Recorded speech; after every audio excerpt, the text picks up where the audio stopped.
तर मी माझ्या अगोदरच्या नोफॅप व्हिडिओमध्ये नोफॅपचे काही बेनिफिट व नुकसान नाही असं सांगितलं होतं. पण आज मी मॅस्टरबेशनचे नुकसान सांगणार आहे. नुकसान म्हणजे असले नुकसान नाही की तुम्ही बारीक व्हाल, तुमचं मेंदू वेडं होईल. नुकसान म्हणजे असले नुकसान जे तुम्ही कधी ना कधीतरी अनुभव केले असतील जेव्हा तुम्ही मॅस्टरबेशन करायचात तेव्हा. जर तुम्ही मॅस्टरबेशन करत आहात तर आत्ताच्या आत्ता करणं सोडा. कारण मॅस्टरबेशन तर कायर लोक करतात आणि तुम्ही कायर नाही आहात. कारण तुम्ही सेल्फ डिस्ट्रक्शन म्हणजेच रिअल सेल्फ इम्प्रूव्हमेंट कंटेंट बघत आहात. तर आता मुद्द्यावर येऊया. मॅस्टरबेशन तुम्हाला थांबवलं पाहिजे कारण याने तुम्ही तुमच्या पेनिसला डिस्ट्रॉय करत आहात.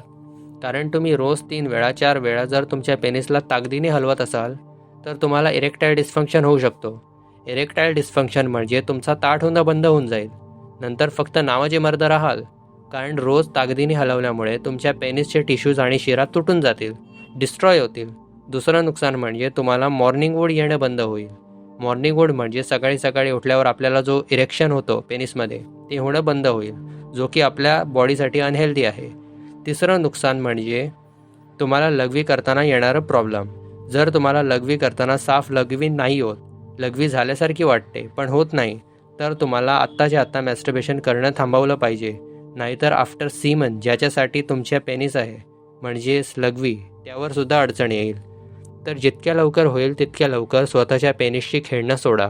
आणि चौथं बिगेस्ट साईड इफेक्ट नुकसान आहे ते आहे तुम्ही तुमच्या वाईफला कधी सॅटिस्फाय नाही करू शकत. कारण तोपर्यंत तुम्हाला लवकर इजॅक्युलेट करण्याची सवय असेल. त्यामुळे तुम्ही कधी लाँग सेक्स ड्राईव्हमध्ये जाऊच शकत नाही. तर आजसाठी इतकंच. Stay strong, don't be a मुठ्ठल.